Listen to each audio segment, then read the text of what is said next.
Jayashi, esqueci o nome. Agradeço muito a Jayashi, que me convidou para compartilhar com vocês um pouco do pensamento oriental.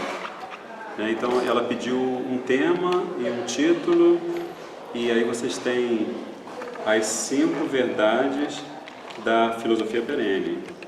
Então, eu acredito que todos vocês já ouviram falar do que poderia ser a filosofia perene, certo?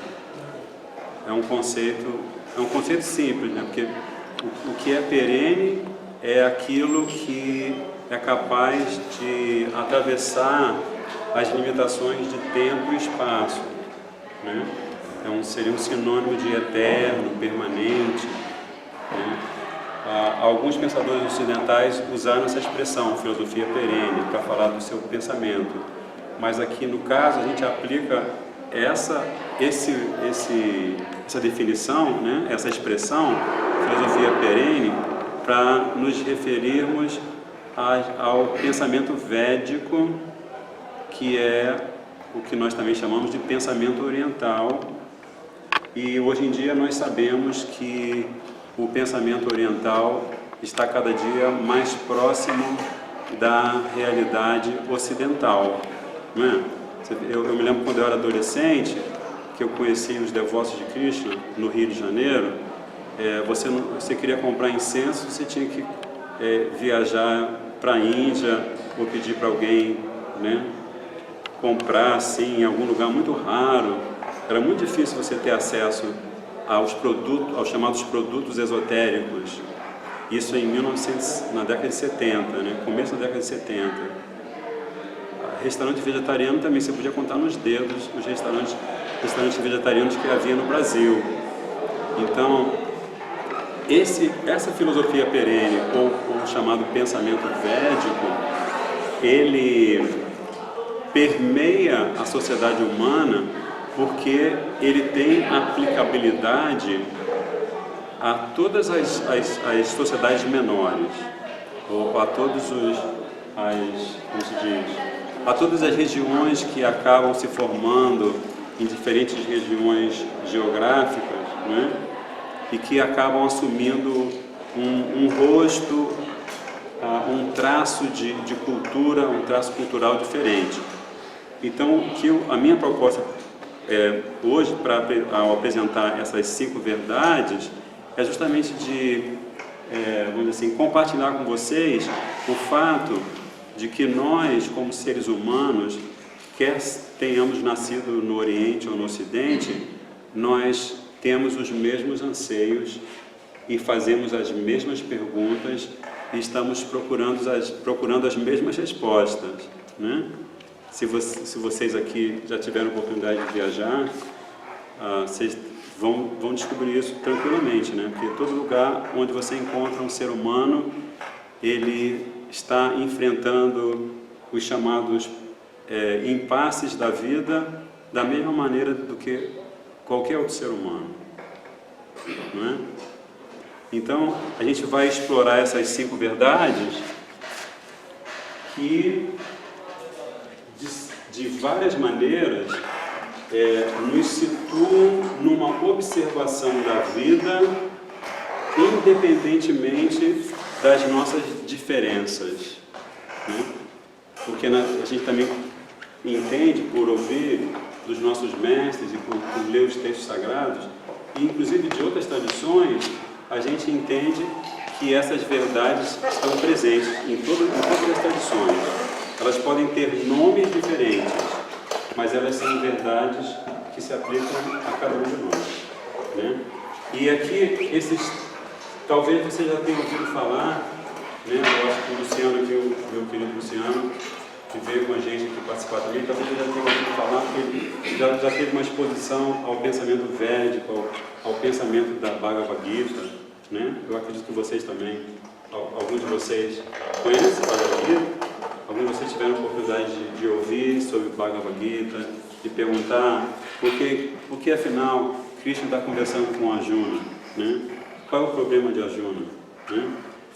E esses 5 temas, eles são, como se diz, eles são pensados, eles são extraídos exatamente desse diálogo que Krishna tem com Arjuna na Bhagavad Gita. E a característica desse diálogo entre Krishna e Arjuna é a característica comum da relação mestre-discípulo. A relação mestre-discípulo ela é um tanto ou quanto difícil de entender às vezes no mundo ocidental. A gente vê assim, eu pelo menos assim, eu estudei letras no UFRJ e eu só consigo me lembrar do nome de um professor. Então, eu estudei grego, estudei linguística, estudei um monte de coisa, mas só me lembro do nome de um professor. Por que vocês acham que eu só me lembro de um professor? Do nome de um professor? Oi?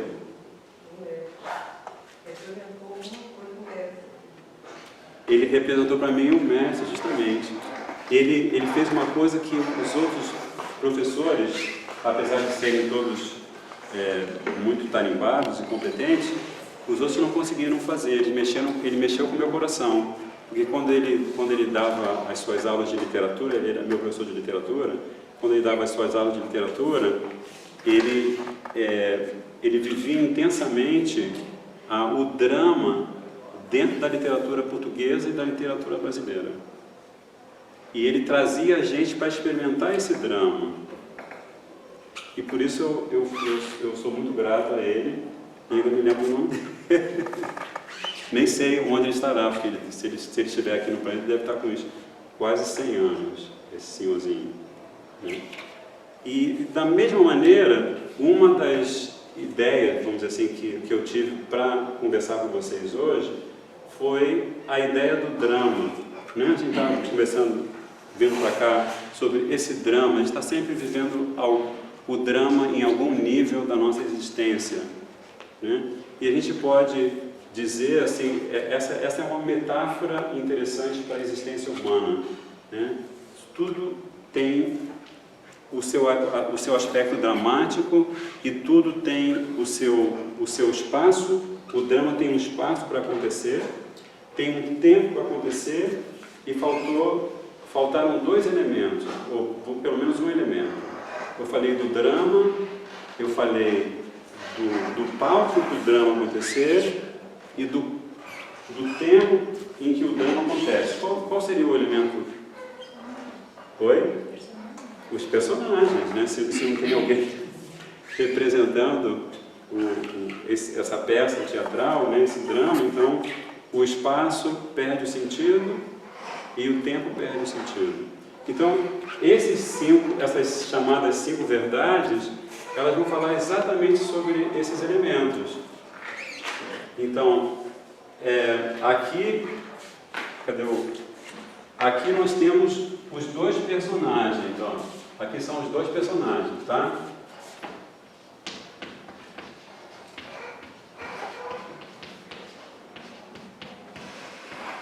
São os dois personagens do drama cósmico. E eles são aqueles que dão sustentação a todo o cosmos.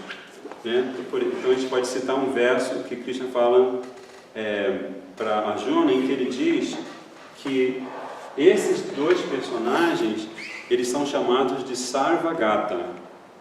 Sarvagata significa que eles são personagens tão impressionantes que eles estão em todo lugar. Você pode olhar debaixo da mesa, pode entrar no banheiro, pode pegar um avião e ir lá, 10 mil metros, normalmente 30 mil pés, 10 mil metros acima da superfície da Terra. Onde quer que você vá, você vai encontrar esses dois personagens. A gente vai falar sobre eles em detalhe, mas é importante a gente conhecer os dois personagens, que na Gita são representados por Krishna e Arjuna. E os outros elementos do drama, você lembra? Quais são os outros elementos do drama? Quem se lembra? Quem acabou de falar? O palco. Oi? O palco está aqui,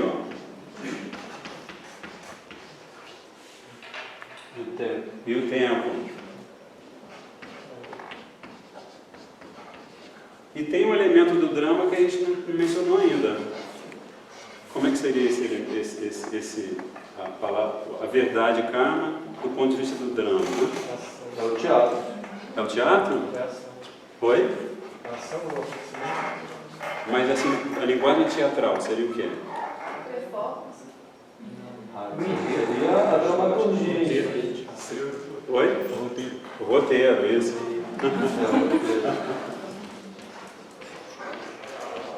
É o roteiro. Então a gente agora já tem uma primeira observação dessas 5 grandes verdades. E uma característica do pensamento oriental é que as verdades elas são muito simples, né? Mas ao mesmo tempo elas têm uma profundidade inacreditável, que a gente não tem tempo hoje, mas a gente pode, vamos dizer assim, discursar ou analisar ou trocar ideias sobre cada uma dessas verdades por tempo muito prolongado. Mas pelo menos a gente pode hoje tentar ter essa experiência de como essas verdades são importantes para a nossa vida pessoal, quem quer que nós sejamos, onde quer que nós estejamos, né? Enfim, todas elas são muito importantes para nós, porque todo mundo pertence, todo mundo participa desse drama, né? Senão, por exemplo, se eu só me movimento porque eu estou dentro do drama, não, senão eu ficaria parado, né? Então, agora nós vamos conversar um pouquinho sobre cada um desses personagens. Eu queria pedir para vocês, assim, alguns voluntários, alguém tenha preferência sobre a gente abordar uma primeira dessas verdades em primeiro lugar? Fui redundante? Carlos, ok. Como é seu nome? Rosane. Ela pediu para a gente abordar Carlos, que a gente conhece, em geral, a gente conhece como a famosa lei da física, né? A lei da ação e reação. Para toda ação que você realiza, existe uma reação no sentido contrário, com a mesma força, com a mesma intensidade, né? Então, eu acredito que vocês todos estão familiarizados com essa chamada lei do karma, né? Mas a gente também aprende na tradição védica que essa palavra karma, que é o roteiro da nossa peça, da peça da nossa vida, ela também significa simplesmente ação, tá? Então vamos colocar aqui ação, porque daqui a pouco a gente vai analisar os 2 níveis em que no drama da existência essa ação pode ocorrer, ok? Então tudo que a gente faz é karma, nesse sentido, como se diz, seria o sentido literal do termo karma, né? Eu tô aqui andando, tô fazendo karma, né? Andando para trás, falando, tudo isso é karma, certo? E aí, claro que também existe a famosa lei, né? Que se eu faço algum movimento naquele sentido, algum movimento vai voltar contra mim no sentido oposto, tá? Então, sem esse princípio do karma, a relação dos personagens não se estabelece. Esses personagens, eles têm uma relação entre eles, né? Eles se procuram, eles se encontram, eles se querem, mas se não houver o elemento karma, então todo drama, né? Todo drama cai, certo? Só que a gente daqui a pouco vai fazer uma análise sobre isso, assim, porque da mesma forma que existem 2 níveis de ação, você também pode dizer que existem 2 níveis de tempo e 2 níveis de espaço ou palco. Consegue visualizar isso? 2 níveis de tempo, 2 níveis de palco e 2 níveis de ação. O que será, Rosane? Rosane, né? O que será que são 2 níveis de tempo e 2 níveis de espaço, 2 níveis de ação. Vocês conseguem visualizar? Presente e não presente. Presente e não presente. Como? Princípio da polaridade, o que mais? Oi? Princípio do ritmo. Mais alguma? Emissão e recepção. Emissão. Recepção. Emissão e recepção. Vamos lá. Alguém mais quer contribuir? Oi? Gênero, princípio masculino e feminino. Gênero, princípio masculino e feminino. Oi? Olha, como é que é o seu nome? Oi? Ellen. Material e não material.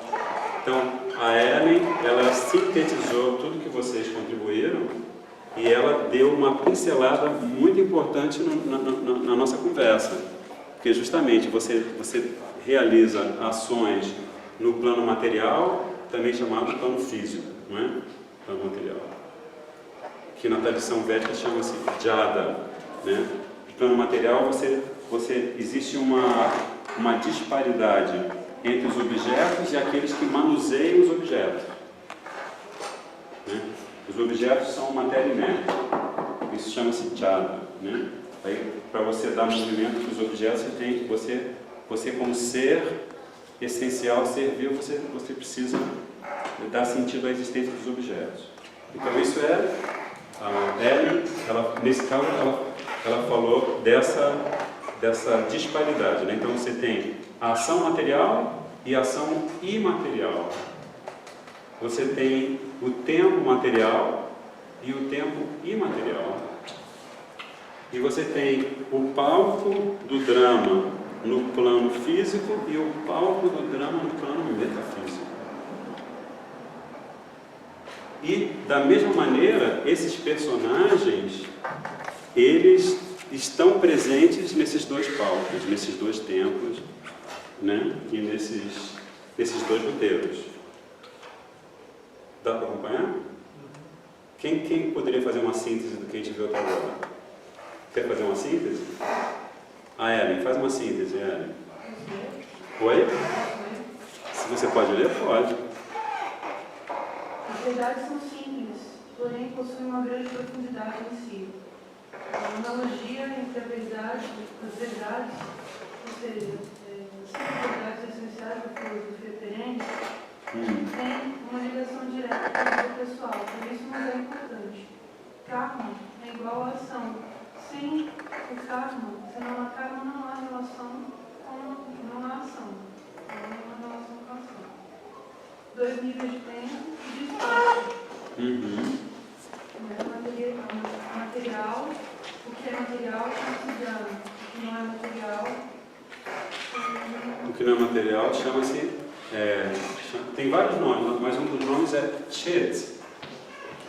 É uma palavrinha, é um monossílabo, né? Uma palavra monossilábica, chet. E a outra que eu já citei é jhana, né? Então, jhana é o objeto que não tem consciência, né? Assim, ele está envolvido por objetos que não podem exercitar consciência, que são matéria inerte, né? Que são formados pelos famosos 5 elementos: terra, fogo, água, ar, éter, né? Ao passo que chet é um radical, vamos dizer assim, um vocábulo que tem a ver justamente com consciência, né?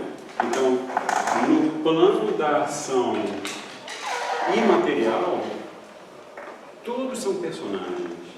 Consegue imaginar isso assim? Você está aqui, é muito viagem isso, mas isso é verdadeiro, né? No plano da ação, imagina assim, aqui nós estamos num plano de ação em que a gente tem que conviver com esses objetos que não falam nada para a gente, né? Se a gente não atribuir alguma coisa para eles, não falam nada para a gente. Mas no plano do imaterial, como a Ellen nos alertou, esses objetos estariam pensando. Davi Micael estaria sentado aqui do lado dessa carteira, e essa carteira teria um nome, e ela teria um sentimento por ele, e ele um sentimento por ela, eles poderiam fazer trocas. Ou seja, no plano do imaterial, todas essas 5 verdades, elas não têm nenhum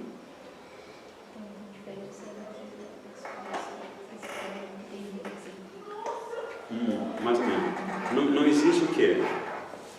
Aqui, Tudo seria consciência? tudo seria consciência. Então, não existe obstáculo. Né? Assim, a experiência da... Isso dentro da unidade, por exemplo, quando eu me esvazio e viro todo, eu sou um com o todo, então tudo é vivo. É nesse sentido? Isso que você acabou de falar é o começo dessa percepção. Né? Porque a questão desse esvaziamento é que você se entrar nesse processo de esvaziamento e você não ter a experiência do drama, você não vai conseguir ficar muito tempo nesse nível de consciência. Porque naturalmente nós somos, como personagens, nós somos dinâmicos. Entende isso? O que você falou é o começo. Você perceber que tudo é imaterial, por exemplo. Em certo nível, tudo que está aqui é imaterial. Mas os objetos que estão aqui, apesar de serem formados por energia imaterial, eles continuam funcionando dentro do plano da matéria, do plano físico. Está dando para acompanhar o raciocínio? Né? Então, assim, são 5 verdades, ou como eles chamam em sânscrito, são tátuas. Tátuas. Essa palavra também é muito, muito importante, né?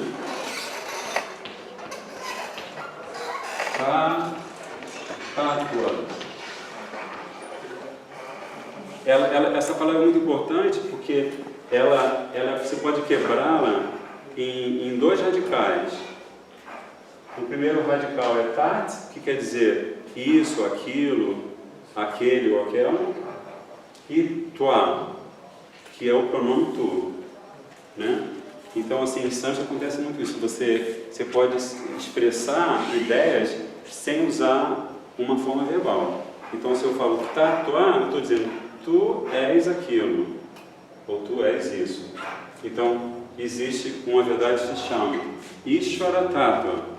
Aí você está se dirigindo a esse personagem e fala assim, tu és Ishvara, tu és isso. E por aí vai. Jiva Tattva, tu és isso, aquilo. Nesse caso, Jiva quer dizer, é o personagem mais importante. Você sabe quem é esse personagem? É o personagem mais importante do nosso ponto de vista. Não é? Qual a diferença entre os 2 personagens? Boa pergunta, boa pergunta. Então, o personagem Jiva somos cada um de nós. Né? Ou também é conhecido como, é uma palavra mais popular, chama-se Atma, né? Sabe? Alma. Alma. Né? Ou a partícula espírito que na verdade é o elemento que dá vida ao nosso drama, né? Ou que dá sustentação ao nosso drama existencial. Né? Porque isso logo no começo da Gita, quando Arjuna, acredito que vários de vocês conhecem a relação entre Arjuna e Krishna, né? Logo no 2º capítulo da Gita, Krishna vai falar justamente isso para Arjuna. Né? Porque Arjuna ele está vivendo um grande impasse. Ele é um guerreiro e ele vai participar de uma guerra fratricida em que há dos 2 lados de cada exército milhões de guerreiros. E ele fica compadecido daquelas pessoas com as quais ele eventualmente vai lutar e vai haver muita morte, com certeza, né? Então, o primeiro tattva que Krishna menciona é justamente esse, Jiva. Né? Ele fala assim, porque Krishna fala assim que a Jiva, a alma, o Atma, ele não é queimado pelo fogo, ele não é molhado pela água, ele não é cortado por nenhuma arma, nenhuma espada, ele não é soprado pelo vento. Ou seja, ele é tão, como se diz, transcendentalmente íntegro, e ele é tão fora da realidade do plano material que nada do plano material o atinge e jamais o atingirá. Então aí Krishna vai falar, né? Para quem nasce nesse mundo a morte é certa, para quem morre nesse mundo o nascimento é certo. Mas mais para frente Krishna vai falar para Arjuna que se você pratica um processo de autoconhecimento, que a gente chama de yoga, você pode furar essa situação que envolve a diva, que é imaterial. A diva é imaterial. Então, a diva, ou o ser vivo, que somos cada um de nós, vai representar um papel no plano material, e no plano físico, e vai representar outro papel de natureza totalmente diferente no plano metafísico. Né? Mas aí existe um grande segredo por trás desse raciocínio. É que, vamos ver se a Rosane pode responder. Qual é a fonte, se cada uma das verdades se desdobra em dois espaços, qual desses espaços e qual das identidades desses dois personagens é original? Qual é entende? Qual é a identidade original do espaço, do tempo, da ação e do próprio ser? E qual a identidade que é fruto da identidade original dessas? Deu para entender a pergunta? Deu. Então vamos lá. Qual é?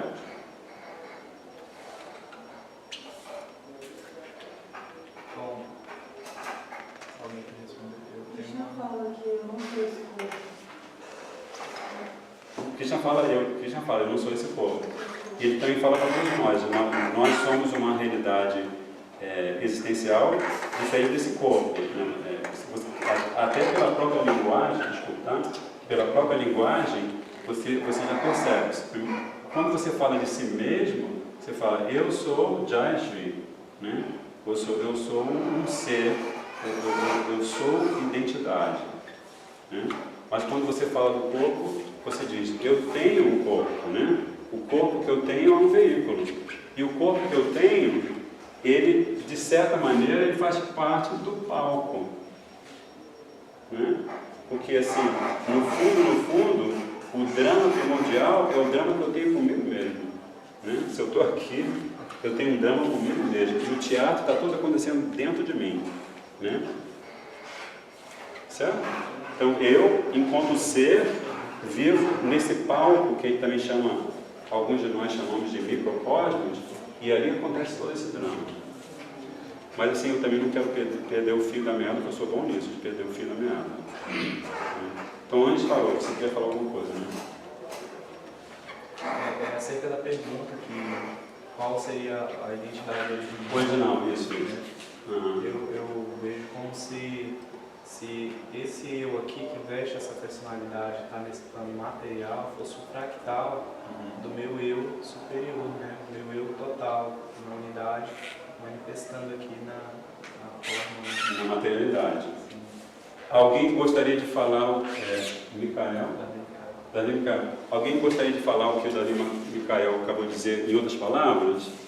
Que o Davi Micael ele demonstra ter, desculpe falar assim de você, mas ele demonstra ter uma vivência de pensamento filosófico, de já ter ouvido sobre a tradição da filosofia oriental, né? Assim, mas eu queria só saber se vocês entenderam o que o Davi Micael falou. Alguém gostaria de se manifestar? Eu só queria complementar com e vice-versa. Então, continua. Qual seria o e vice-versa? Continua esse e vice-versa. Porque o fundamental mesmo é essa presença e a encenação que você faz nesse teatro do karma aqui. O que é que você está vivendo nesse mundo real? Esse é o fundamental.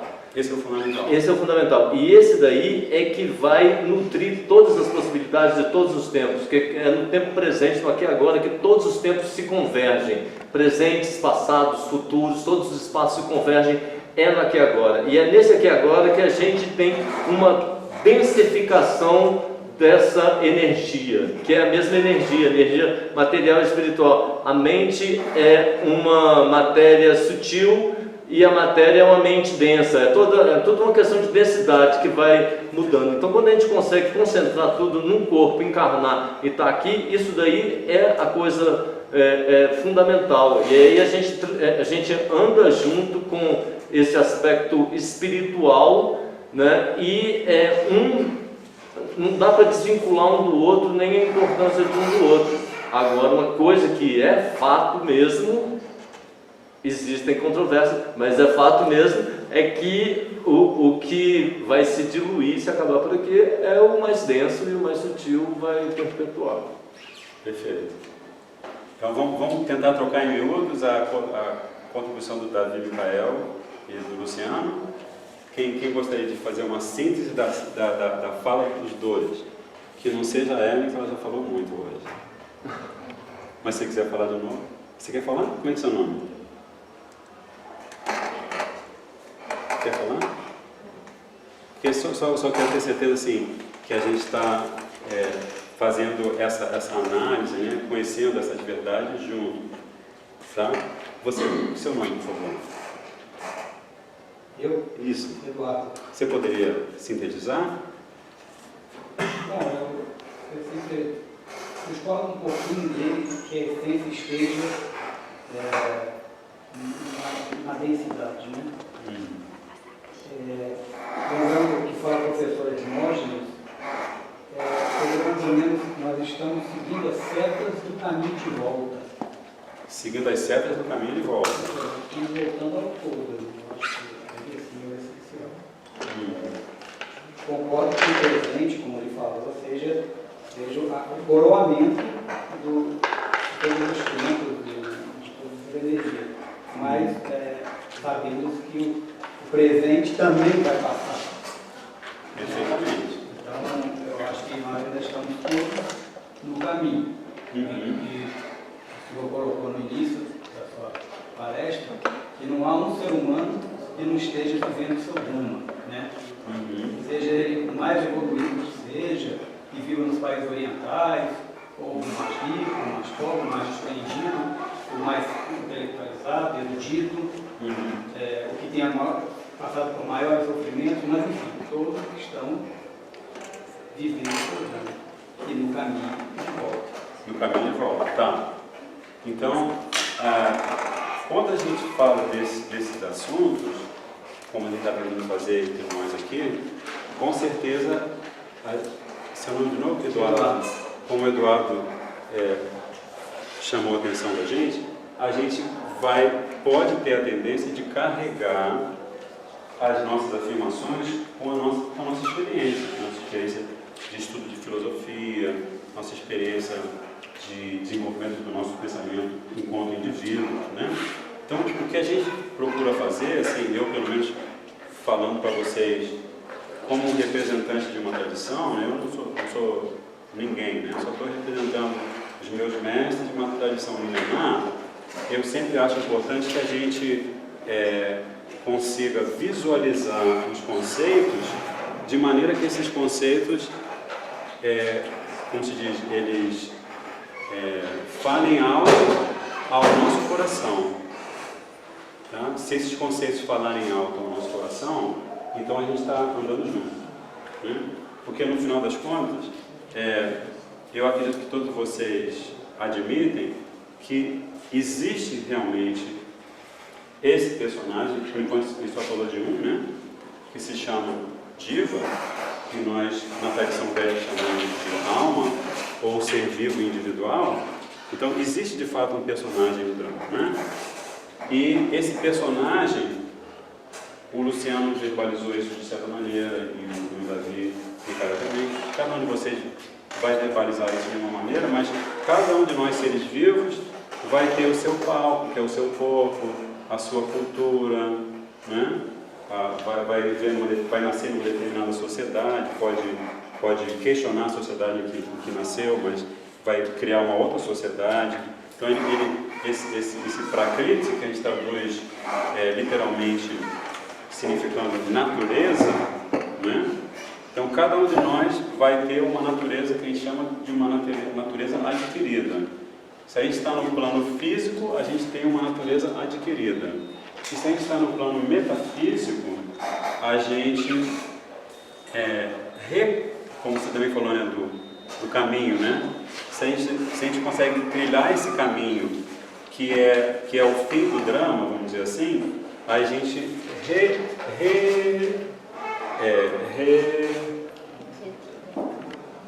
reaciona, vamos dizer assim, a gente reaciona a nossa natureza intrínseca.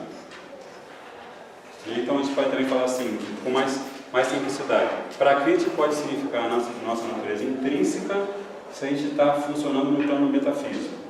E a nossa natureza extrínseca ou a nossa natureza de Krishna está no plano físico. Porque no plano físico, Krishna novamente vai falar do Kalayam Ashashvatam, né? Krishna fala isso na Gita para Arjuna, do Kalayam Ashashvatam. Que todas as formas que você encontrar aqui, ou todos os personagens no palco daqui, eles são finitos, né? Eles são temporários. E eles estão sempre sujeitos a dukkha. Dukkha quer dizer sofrimento, né? Eles precisam se submeter a sacrifício. Então, isso são características do palco, nesse caso, a natureza extrínseca, que é a natureza externa. Como eu acho que o Luciano falou sobre isso, que essa natureza, ela eventualmente nós precisaremos abandoná-la, né? Então, em resumo, no palco da existência física, o drama todo é temporário, né? Esse drama temporário ele pode durar, segundo o conceito védico, milhões de vidas. Você lembra? Já ouviu falar do samsara, né? Já, Rosana? Todo mundo já ouviu falar do samsara, né? Que é o chamado ciclo de nascimentos e mortes. Então, algumas divas podem ficar experimentando essa situação de nascer e morrer indefinidamente. Mas tudo isso em caráter temporário. Agora eu queria chamar a atenção para vocês desse tato que no Ocidente não é tão assim conhecido, né? Se chama Ishvara Tattva. Aí existe um verso, assim, segundo a tradição védica, uma criatura, a primeira criatura que aparece no universo chama-se Brahma. Você já viu a imagem de Brahma? Ele tem 4 cabeças, né? Ele tem 4 cabeças porque esse é o universo norte, sul, leste, oeste, e esse é o universo onde o conhecimento se transforma em 4 Vedas. 4 Vedas, 4 direções, 4 classes sociais, tem um monte de 4, né, na história da vida do universo, né? Então, essa primeira criatura que se chama Brahma, logo quando ele nasce, né, eu não vou contar a história do nascimento dele, senão a gente vai ter que ficar aqui até depois de manhã, que é uma história muito linda, mas não caberia contar agora. Mas na hora que ele nasce, ele entra em meditação, né, e ele tem uma experiência mística.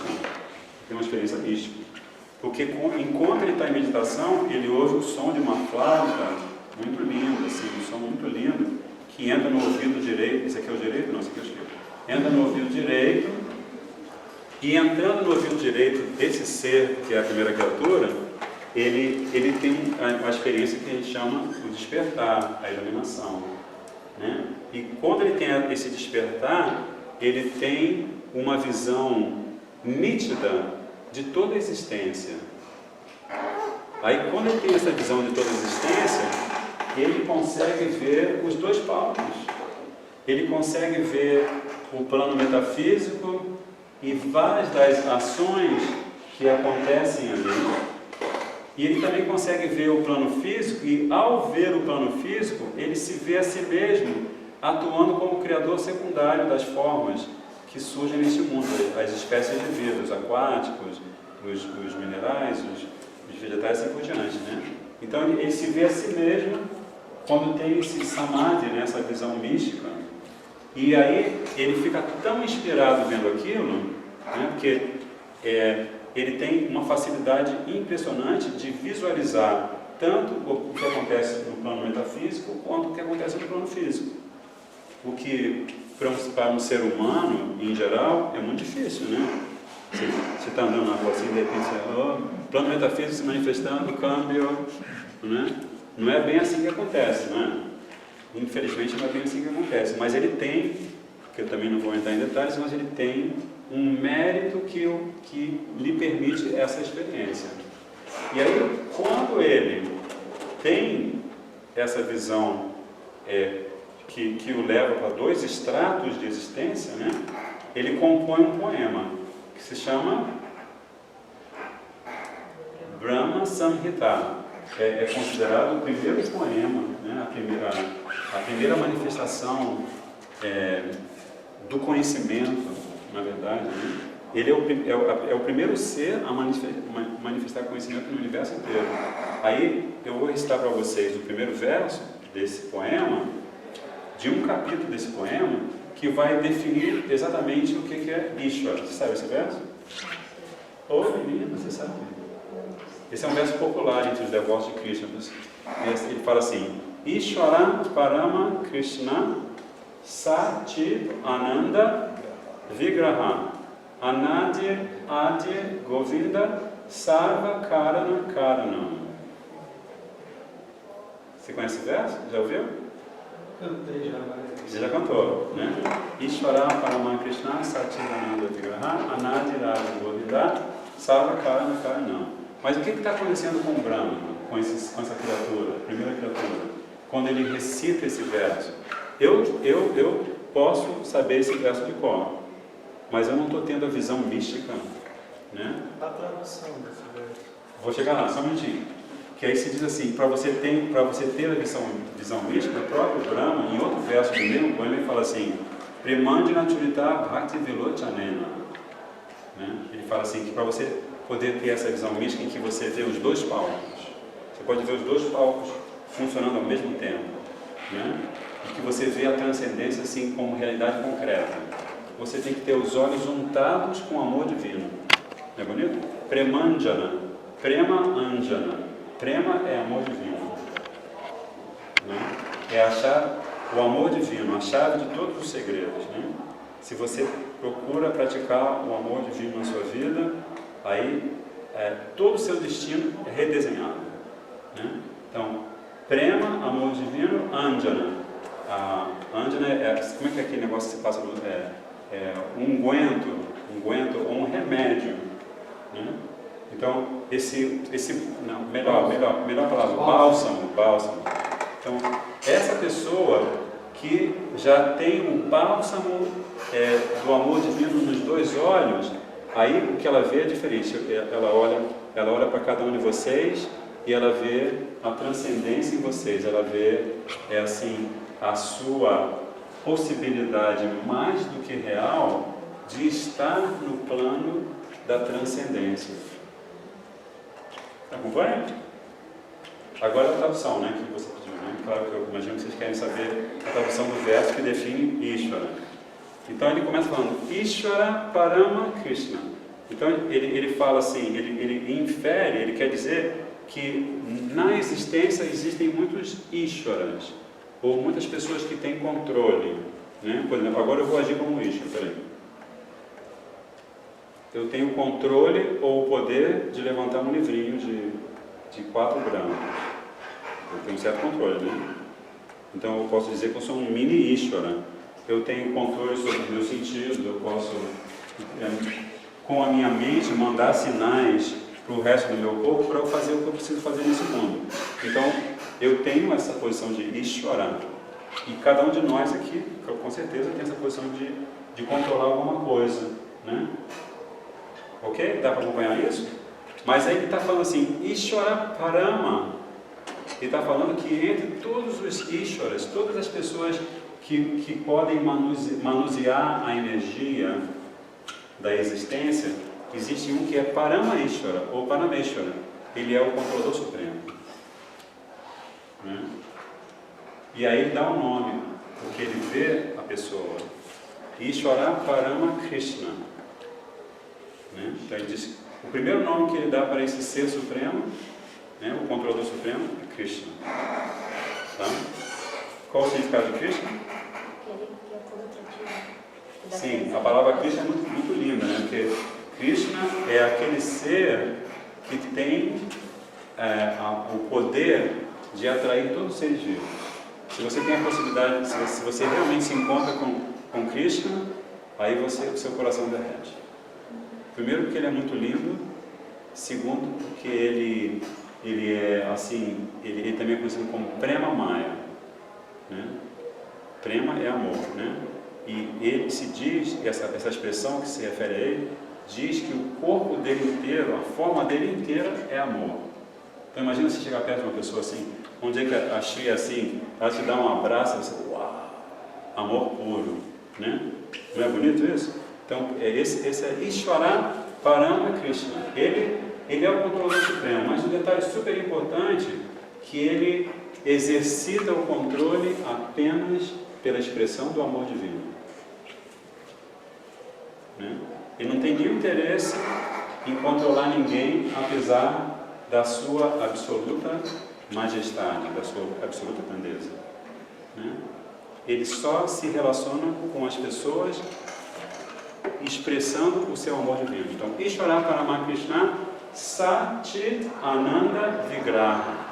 Aí continua descrevendo, porque ele está vendo, né, a forma transcendental de Krishna, né? Ele está vendo, aí ele fala assim, que essa forma, Vigraha quer dizer forma, né? Então que ele está primeiro demonstrando para nós que na transcendência, cada um de nós tem uma forma absolutamente concreta, mas é como o nosso querido Luciano falou, do mais sutil, não foi o que você falou?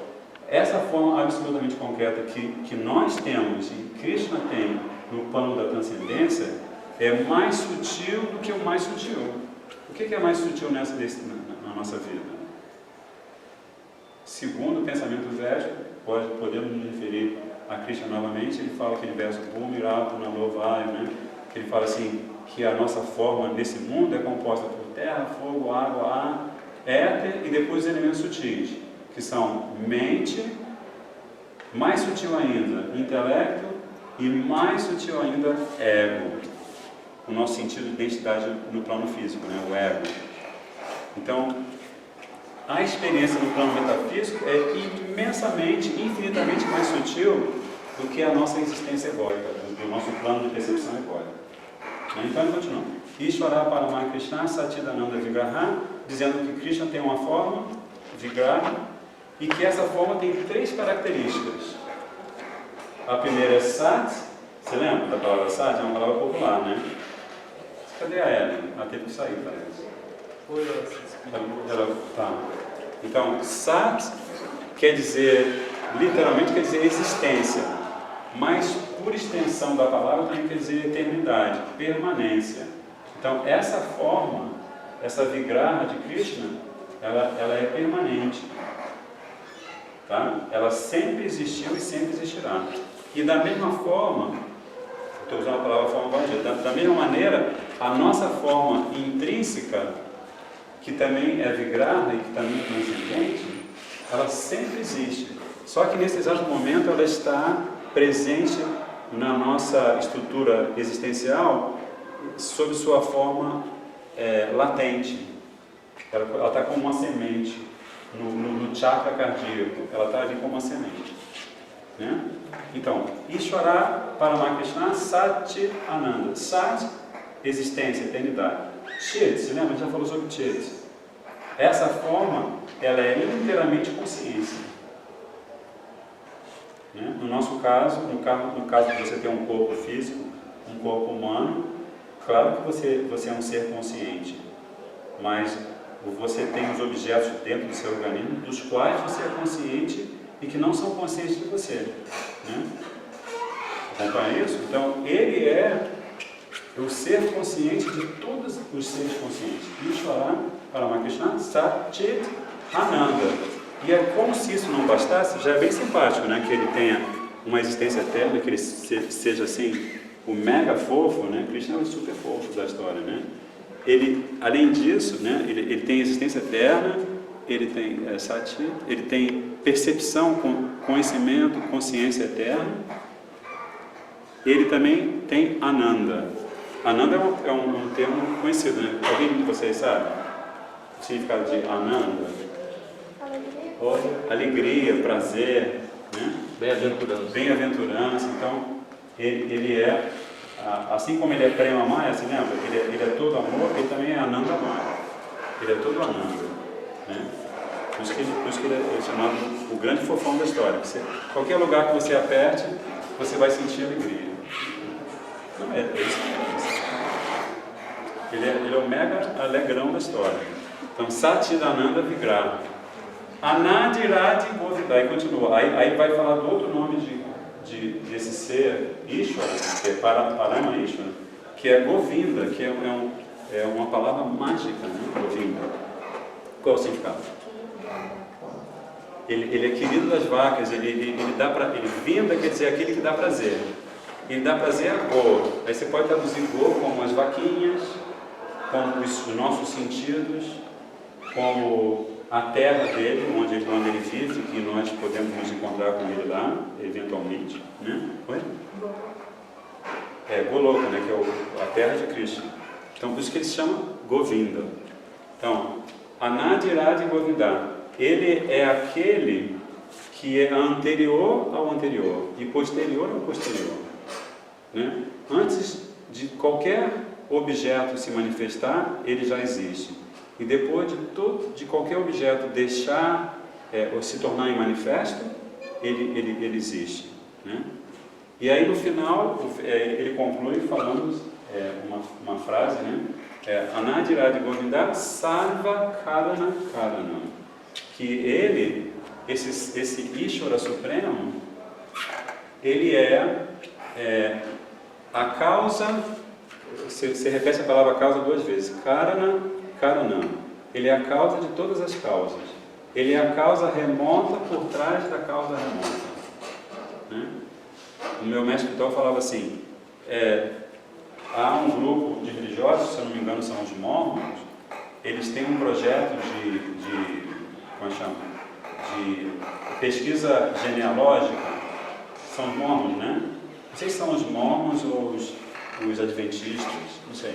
Mas um desses grupos, eles têm essa preocupação assim, de servir a humanidade dessa maneira. Eles querem ter certeza que a Jayashi saiba quem é o avô, o bisavô, o tataravô, até lá nos fundões dos tempos passados, né? Então, o meu mestre espiritual falava assim, que se você conseguir fazer uma pesquisa de ancestralidade, né? Se você conseguir voltar na linha do tempo até o começo da manifestação cósmica, aí você vai entender o que é Sarva Karana Karana, né? Porque toda manifestação cósmica se inicia por um exercício do amor divino em relação a todos os seres vivos, né? Então, tanto que o cosmos que pulsa no plano físico, ele é chamado de o jardim do plano metafísico. É como também o nosso querido Luciano falou. De certa maneira, no fundo, o que nós chamamos de plano físico, o elemento material, o elemento físico, é apenas do ponto de vista da nossa percepção. Entende agora? É o ponto de vista da minha percepção.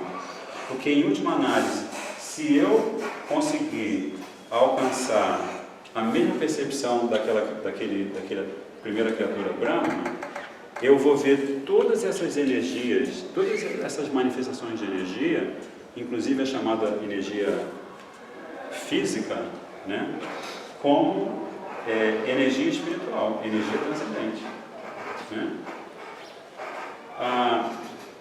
Então, eu não sei que horas são, mas já passou 5 minutos e ninguém percebeu nada, né? Nem os alunos que vão estudar. Tem algum aluno que vai estudar aqui agora?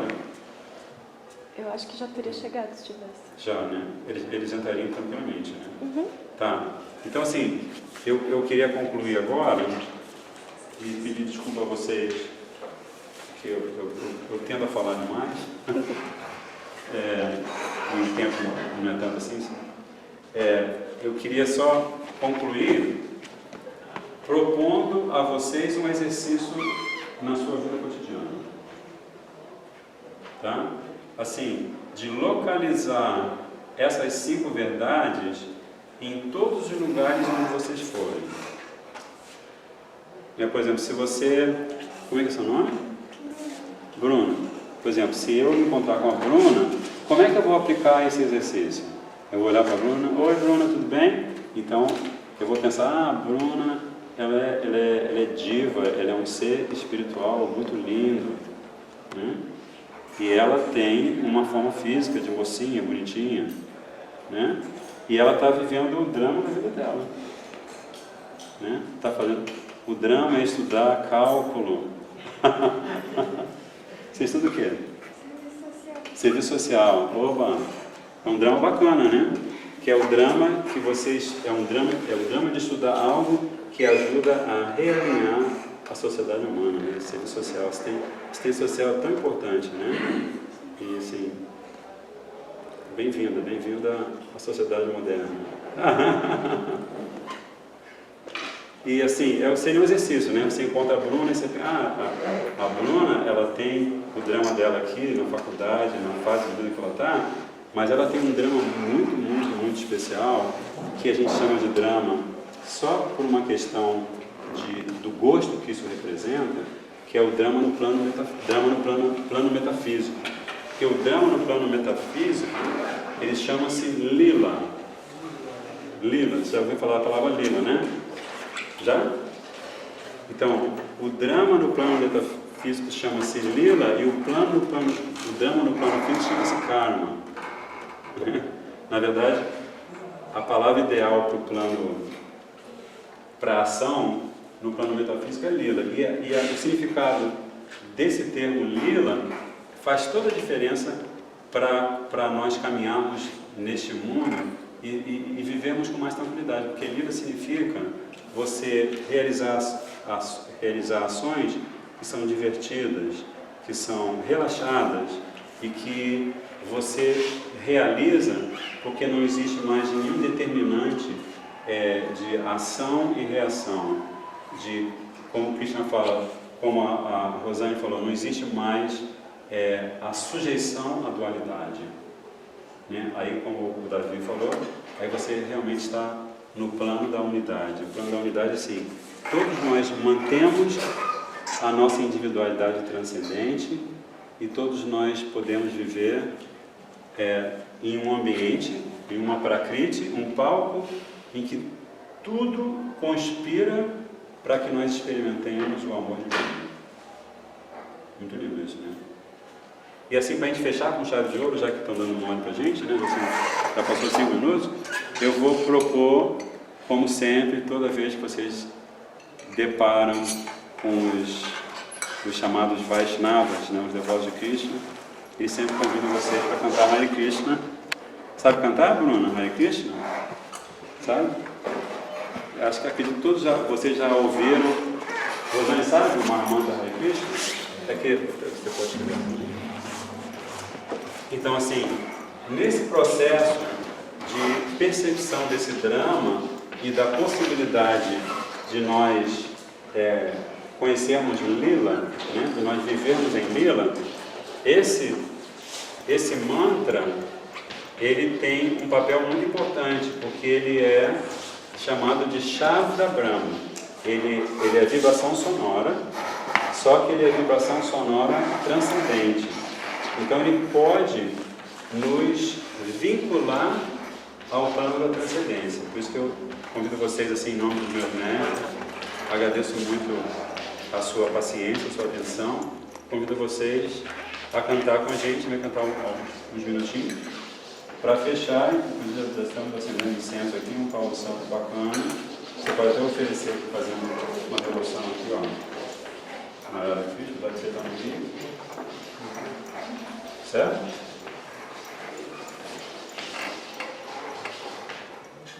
Chegou lá? Cuidado com o fio aí, atrás de você.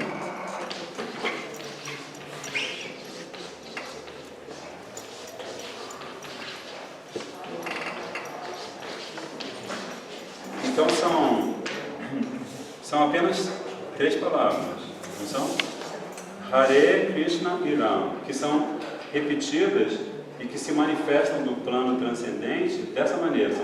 São repetidas 16 vezes, são 8 pares que se cantam Assim, desde que aquele ser, como é que você lembra o nome dele? A primeira criatura? Brahma, desde que ele surge nesse universo, esse mantra, tem uma canção que diz assim: Brahma Bole Chaturmukhe Krishna Krishna Hare Hare Pancha Bole. Não. Como é que é? Tem Panchamukhe. Puxa, perdi essa parte. Mas a tradução é Brahma Bole Chaturmukhe. Que Brahma ele tem 4 bocas, 4 cabeças. E por isso ele canta o Mahamantra Hare Krishna com as 4 cabeças. E a segunda parte que eu infelizmente me esqueci, está falando de Shiva, né, que tem, uma das formas dele tem 5 cabeças. Então as 5 cabeças ele também canta Hare Krishna. Então vamos nos juntar a esses seres planetários. Né? Você quer cantar? Hare Krishna.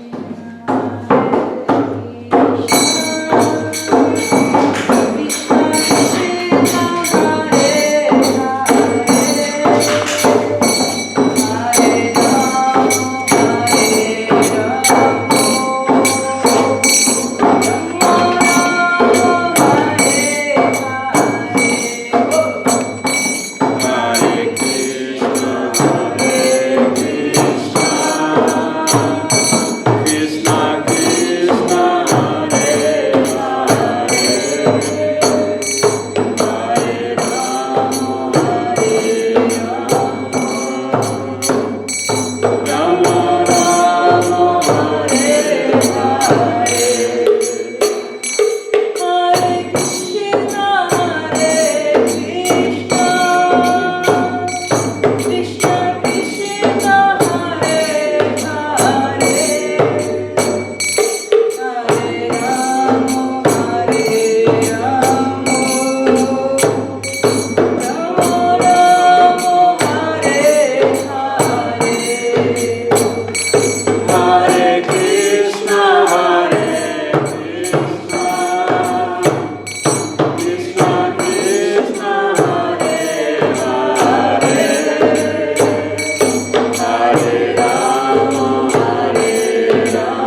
Ah, se puder, se tem tempo, se vocês quiserem. Alguém deseja fazer uma pergunta?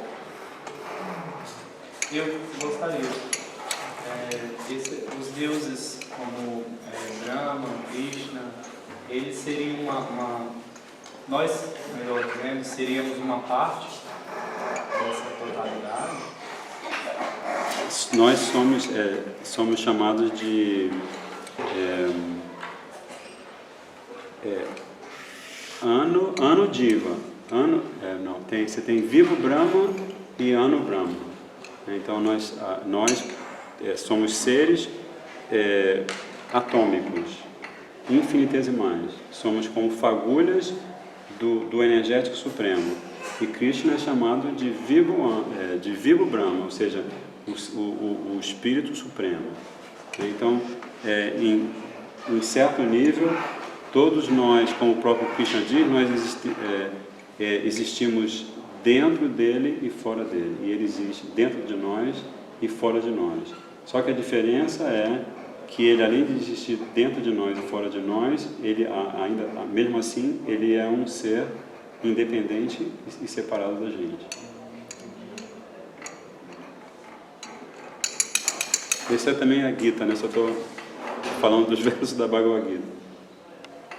A gente faz estudos online, porque assim eu viajo muito, se vocês tiverem interesse, de repente você pega uma folha de papel, se vocês quiserem deixar seu e-mail, a gente faz estudos sobre a Bhagavad Gita online, assim, Hangout, Skype, esse tipo de coisa.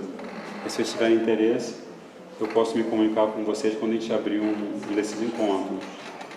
Ok? Os organizadores podem também publicar no grupo, né?